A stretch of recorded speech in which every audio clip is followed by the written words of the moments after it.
National Low-Income Housing Coalition. Congressman Cleaver, ranking members, and members of the subcommittee.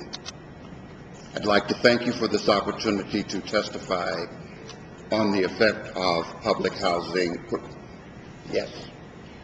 efforts to preserve public housing.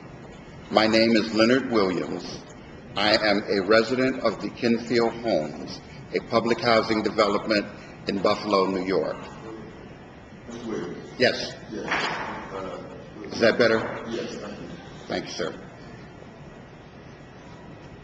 I am also a member of the Board of Directors of the National Low-Income Housing Coalition, which I am representing here today. I would specifically like to thank Chairwoman Maxine Waters and Chairman Barty Frank for their consistent and outspoken leadership in preserving public housing. For every 100 extremely low-income homes in the United States, there is just 37 rental homes that are affordable and available to them. It is precisely because of this lack of affordable housing for extremely low-income households that federal housing policy must focus on preserving the federally subsidized units we currently have, also increasing new production through programs like the National Housing Trust Fund. How current residents fare and the availability of housing for future tenants should be the focus of any redevelopment of distressed stock.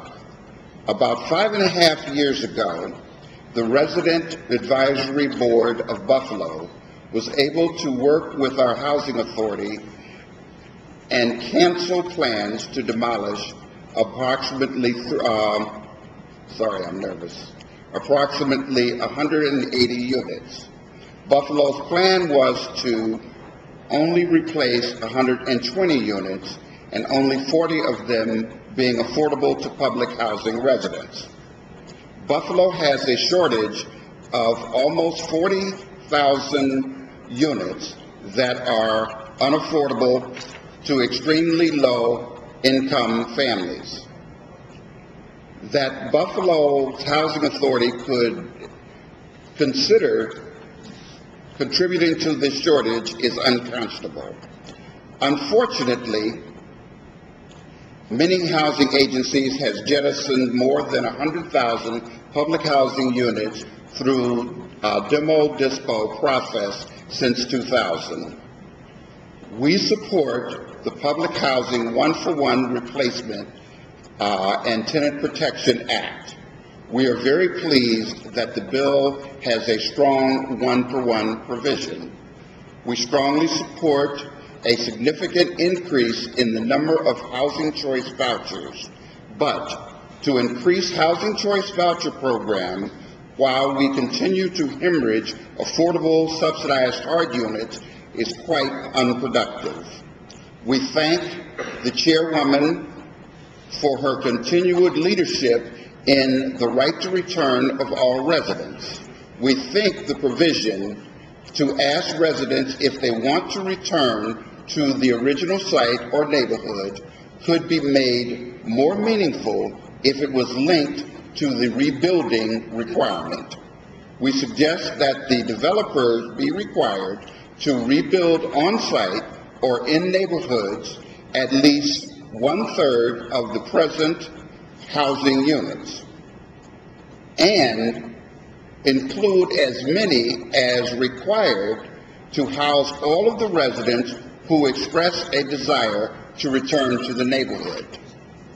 For residents who will permanently relocate off-site, we would also support a requirement that HUD limit the time the relocation units, all off-site relocation units are available prior to occupancy.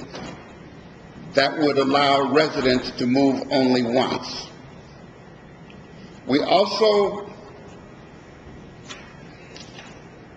We're also pleased to support Chairman Frank's draft of Public Housing Preservation Act. For extremely low-income seniors, the ability to age in place is more often a fantasy because of exorbitant prices. The coalition has approached HUD's bold Transforming Rental Initiative proposal with optimism. We stand united with the issues raised by the Resident Engagement Initiative, for which I have participated in. We have met twice with HUD Secretary Donovan to discuss specific resident questions and positions on TRA. It is the hope of the coalition that the HUD proposal, when announced in detail, will address the questions raised by that group.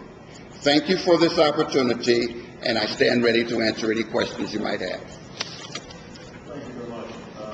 Not only do you notice that there are only about 1 million people watching so I'll shoot it back. Get this chance to ask Secretary Enriquez questions, but I think Mr. Kennard and Mr. Lilly may be able to respond. All the requirements right now for you to submit any documentation on demolished units in your public housing with HUD. All the reporting requirements on that. The reason I'm asking that question, I want to know if we have any idea nationally how many units have been demolished or no longer available. Yes,